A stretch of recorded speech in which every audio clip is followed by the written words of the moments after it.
Courtenay Heading is joining us. You're calling yourself a patient champion from Jurby Wellness, of course. Yeah.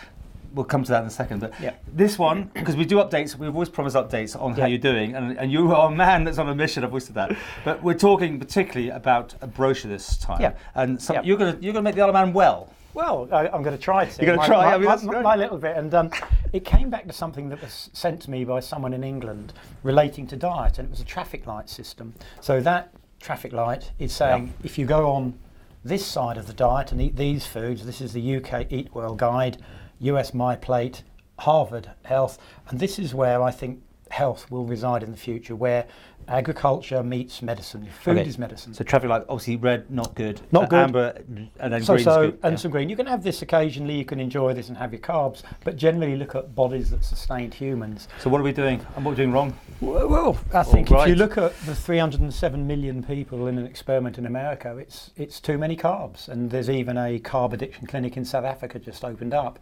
So it's saying something has gone wrong. Carb addiction by a guy called Tim Noakes. Yeah. So that approach is to say what is making us ill, what foods are contributing, what foods are denatured. And if you look at the things that makes you, in the green section, the traffic light is good for go, it's different foods. So when you look at the picture there, you suddenly see the things that if we can find the time, find the nutrients, and find perhaps things grown on the island, that this starts to become a gradual lifestyle. We make it less hard to just have carbs 10 feet away from us.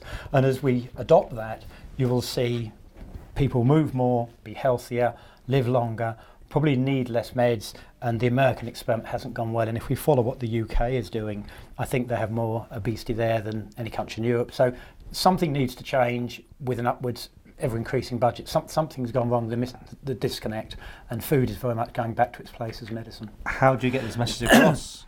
I've got a sponsor, we're getting this out, so Jurby Wellness and a sponsor coming together, start to circulate it. I've got an event on in June, the 25th of June, so that was just going to be more focused on one area, but it's very much now around wellness. So probably 4 speakers, hopefully somebody from the medical community, a lawyer outlining fully informed consent and patient sovereignty, a strategic consultant here who will look at the Isle of Man opportunity both for agriculture and business on what I call a wellness agenda, everything from a lifestyle destination, whether that be the parish or the bay swim or You're doing the parish, are you? Doing the parish for the Manx MSA Trust. I'll come on to that. So doing that in June, and it's the day after the parish, so the 25th of June, outlining what is a wellness vision, how we can work together. It's a fabulous place to promote it, and I think we've got a golden opportunity with budget pressures, with questions about how sustainable it is and what should we do different, and it's certainly got to be done different. It can't carry on the same. I've been here 10 years and the budget just goes up. So something's going wrong.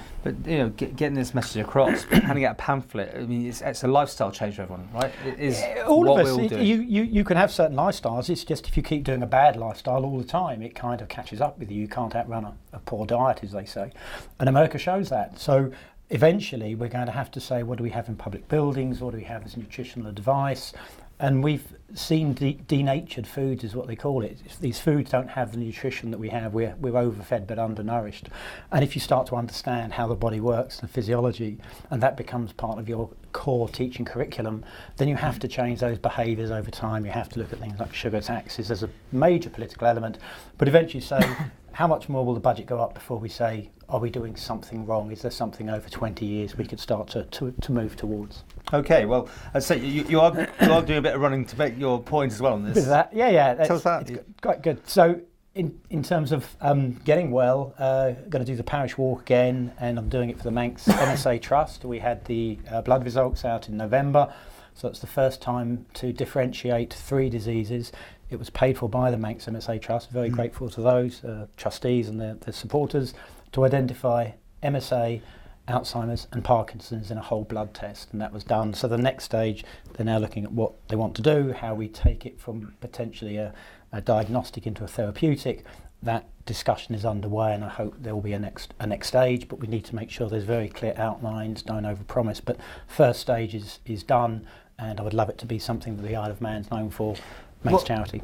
But the whole thing, all this, you want to make the Isle of Man a wellness centre of excellence or something like that? Well, it is. Well, in a way it is. If you look at it, it's still not as well as it could be. We still have a lot of addictions, antidepressants. We have the same problems many other countries have.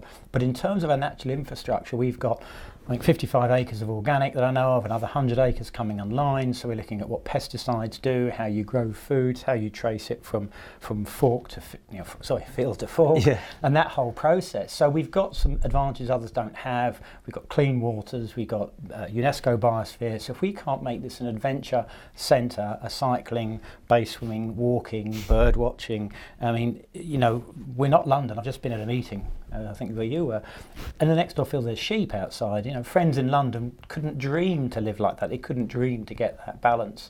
And we see people cycling and walking to work in a way you don't see in most countries. So that natural base, I think, gives us an advantage. And you're still motivated, I can see. Yeah. Well, I've got to try and finish the parish because I don't want to have to face my wife and say I dropped out. Good luck. We'll give it a go. We put some details on, showing this close to, but obviously people want to get a hard copy. When will it be available? In the next 3 weeks, I would say. And how do they get it? The sponsor, they just get in touch with me, Jurby Wellness, email me. We'll be doing public events on it. And just when I meet people, I've given it away previously, the people who put this together, Alliance for Natural Health, they said, use it. Away you go, and that's what's good. This is a collaborative idea, and if it helps people, works people, helps them identify food groups, all good.